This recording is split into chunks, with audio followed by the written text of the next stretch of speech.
video es presentado por el Sistema Ciencia Garza Educativa de la Universidad Autónoma del Estado de Hidalgo.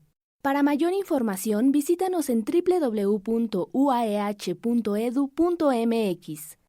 Gracias por aprender. Hola, ¿qué tal? Buenos días, buenas tardes, cualquier parte de donde nos estén viendo. El día de hoy vamos a hablar del ser y el deber ser. Es un tema de suma importancia para cualquier estudiante de Derecho en los primeros semestres. Para poder hablar del ser y el deber ser, es necesario recordar lo que es el derecho. Pues bueno, habíamos hablado, o en sus clases han hablado, acerca de que el derecho es un conjunto de normas jurídicas que regulan la conducta externa del individuo en una sociedad. Y también ustedes recordarán la importancia del derecho en una sociedad sin la cual, pues definitivamente viviríamos en una completa anarquía o en un caos social. Aquí el punto es entrar en materia haciéndoles la siguiente pregunta. ¿Alguna vez se han puesto a pensar cómo hace el derecho para que se cumplan sus objetivos? Es decir, pongamos el ejemplo de una regla en el sentido de que está prohibido manejar a exceso de velocidad frente a una escuela. Ahora bien, ¿cómo hace el derecho, específicamente el Estado, para que se cumpla esa regla? Pues precisamente para eso están las normas jurídicas. Antes de entrar de lleno a lo que son las normas jurídicas, es necesario establecer también que el ser humano no únicamente se relaciona con normas jurídicas, sino que también vive en un mundo de leyes naturales. Y pues bueno, ¿qué son esas leyes naturales? Pues precisamente las leyes naturales nos indican fenómenos de la naturaleza, es decir, nada más nos describen lo que son fenómenos que acontecen en nuestra vida cotidiana. Ahora bien, para poder hablar de leyes naturales, pues bueno, es preciso hablar o establecer un ejemplo de una ley natural, y como todos lo sabemos, ¿no? Una de ellas es el hecho de que el centro de la Tierra atrae todos los cuerpos. Si se dan cuenta, o si ustedes recuerdan sus clases de física, al hablar o al establecer que el centro de la Tierra atrae todos los cuerpos, prácticamente nos está indicando un fenómeno de la naturaleza, no nos está diciendo qué hacer o cómo se debe de actuar, simplemente nos dice que así es ese fenómeno y no podemos actuar en contra de la naturaleza. Vamos, si ustedes toman en este momento un objeto que tengan a la mano y lo sueltan, definitivamente ese objeto va a caer, no se va a quedar suspendido en el aire. Ahora bien, ¿por qué es importante hablar de las leyes naturales? Por la simple y sencilla razón de que el hombre vive constantemente en relación con esas leyes naturales. Continuando con el tema, el hombre también se relaciona con reglas, pero no precisamente reglas que tengan que ver con el ámbito jurídico. Esas reglas estamos hablando de que son los mecanismos necesarios para llegar a un fin. Bien, como les decía, la regla es la expresión de los mecanismos necesarios para llegar a un fin, y podemos establecer una fórmula para hablar de la regla, para que se nos vaya haciendo un poquito más práctico.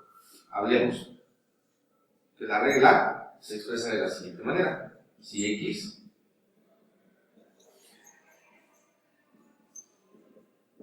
a Y, donde X viene a ser el objetivo, el fin que se desea, y Y viene a ser el mecanismo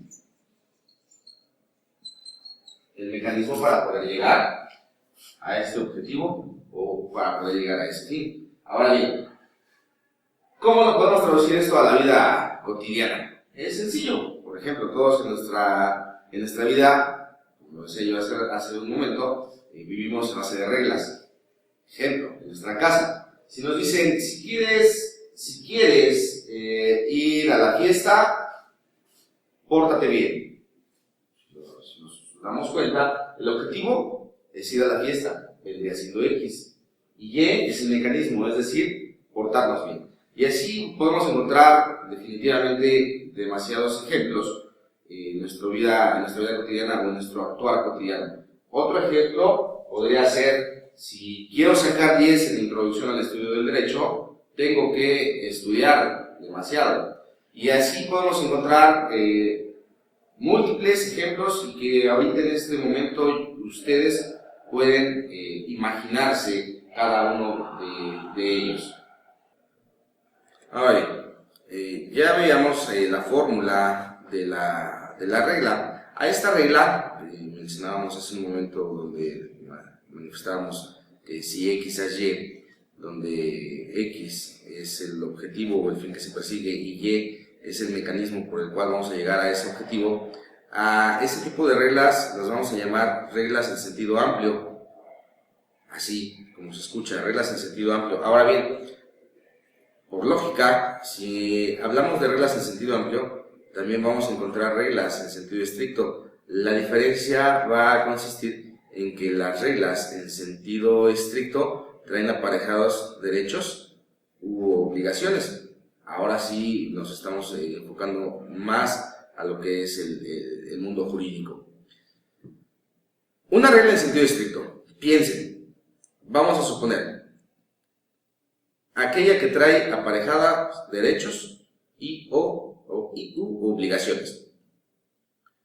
Pensemos,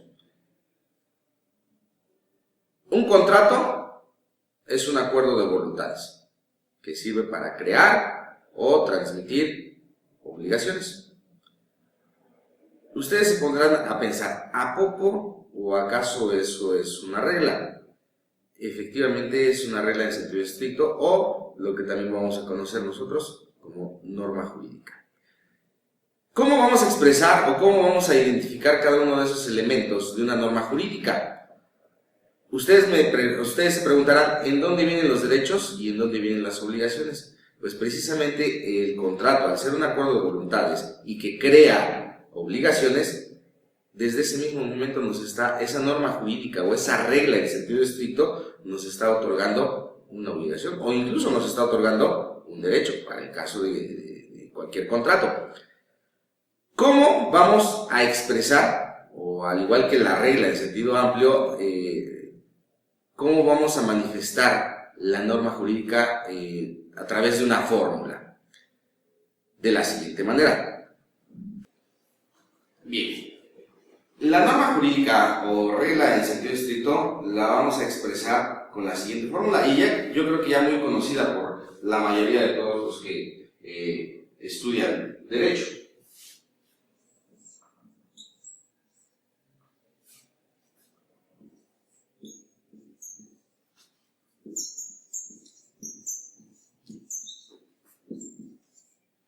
Si A es, debe ser B. O también llamado principio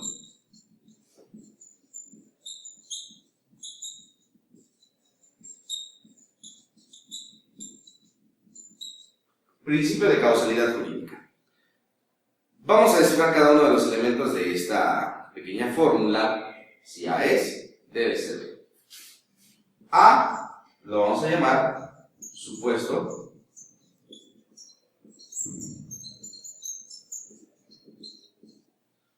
normativo, es decir, el contenido de la norma jurídica como tal.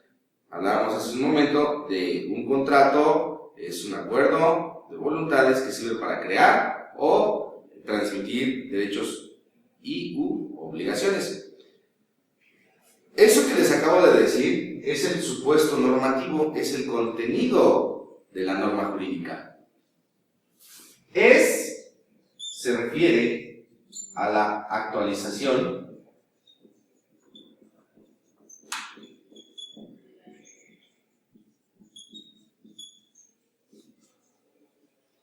Actualización del supuesto. ¿A qué nos referimos con la actualización del supuesto? Sencillo. El supuesto normativo, es decir, la norma jurídica, mientras esté en la ley, se queda simplemente así, como un texto más de la ley. Pero ¿qué pasa cuando en el mundo real, cuando en el mundo fáctico o en el mundo de los hechos, en nuestro actuar cotidiano, una conducta o varias conductas encuadran en lo que establece la norma jurídica? Pues lo vamos a llamar actualización del supuesto, es decir, nuestra conducta se está llevando a cabo conforme a lo que establece el supuesto normativo. Pensemos en un ejemplo. Juan y Pedro celebran un contrato de compraventa. En ese mismo momento se están creando derechos y obligaciones para las partes, para los sujetos que intervienen en el contrato, es decir, el comprador y el vendedor, y entonces se está actualizando el supuesto normativo. ¿Pero qué va a pasar? No todo acaba ahí. ¿Qué es lo que pasa? Derivado de esta actualización del supuesto, va a haber una consecuencia jurídica. B viene a ser la consecuencia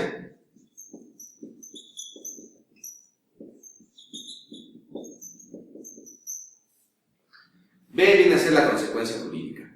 En muchas ocasiones, varios tratadistas nos hablan de que una norma jurídica trae sanciones, pero no necesariamente debe traer sanciones. Lo que sí es de que la mayoría, vamos a ver en un momento más, la mayoría de las normas jurídicas traen una consecuencia jurídica. En el caso que les he planteado del contrato, ¿cuál va a ser la consecuencia jurídica? Que va a haber derechos y obligaciones para Juan y para Pedro. Esa va a ser la consecuencia jurídica. Pensemos, hablamos de un contrato de compraventa. ¿Cuál va a ser la consecuencia jurídica? Suponiendo que Juan es el vendedor y Pedro es el comprador, la consecuencia jurídica va a ser que Juan tiene que entregar la cosa vendida a Pedro, y Pedro a su vez tiene derecho a recibir la cosa, pero también tiene obligación de pagar, de dar el dinero. Y eso lo vamos a llamar principio de causalidad jurídica. ¿Por qué principio de causalidad jurídica? Sencillo, esta es la consecuencia.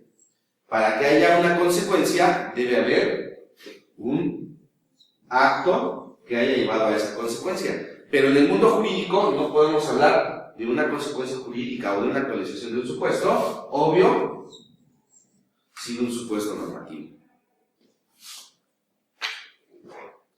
Como podemos ver entonces, el contenido de una norma jurídica es el deber ser, es decir, cómo debemos actuar o cómo se debería de actuar para lograr los fines del derecho, como es la seguridad, la justicia, la equidad. Yo les he planteado aquí un ejemplo de si A es, debe ser B, y les he planteado el ejemplo del contrato. Pero así como hablamos del contrato, podemos hablar de diversas normas jurídicas que traen que establecen una consecuencia jurídica para el caso de que se actualice el supuesto. Puede ser una consecuencia, una sanción, o no necesariamente una sanción, sino la atribución de algún derecho. Les comentaba precisamente que el contenido de la norma jurídica es el deber ser. Y entonces, ¿dónde queda el ser? ¿O qué es el famosísimo o el famoso ser? El ser se refiere a las leyes naturales. Lo explico de esta manera breve, ya que diversos tratadistas lo hacen de una manera tediosa, y la idea es de que ustedes puedan comprender de manera breve lo que es el ser y el deber ser. Y aquí les dejo yo una simple pregunta. A las normas jurídicas que traen consecuencias jurídicas, las vamos a llamar normas jurídicas perfectas. Pero pónganse a pensar en aquella norma jurídica que establece que los hijos deben respeto a sus padres. ¿Qué pasa si el hijo no respeta a sus padres? ¿Habrá o no habrá una consecuencia jurídica? En caso de que su respuesta sea negativa, les diré que están en lo correcto. No hay una sanción o no hay una consecuencia jurídica para el caso de que los hijos no respeten a sus padres, jurídica. y a ese tipo de normas les llamamos normas jurídicas imperfectas. No traen aparejada ninguna consecuencia jurídica. En resumen, las leyes naturales expresan las relaciones o manifiestan, indican las relaciones entre fenómenos de la naturaleza, describen fenómenos de la naturaleza. Es decir, podríamos establecer que las leyes naturales se indican o se expresan en modo indicativo, mientras que las normas jurídicas se expresan en modo imperativo. ¿Por qué imperativo? Porque te ordenan, te dicen qué es lo que tienes que hacer. Precisamente ahí viene la palabra, el deber ser. Otra característica u otra diferencia es que las leyes naturales son inmutables, es decir, no las podemos cambiar, no las podemos violar, cosa muy distinta con las normas jurídicas. Sí se pueden incumplir, pero incluso si se incumplen, también va a traer una consecuencia jurídica, y a diferencia de las leyes naturales, unas se cumplen y las otras no. Mejor dicho, unas se pueden violar y las otras no se pueden violar, son inmutables. Espero les haya sido de gran ayuda este pequeño curso sobre el ser y el deber ser. Gracias por su atención.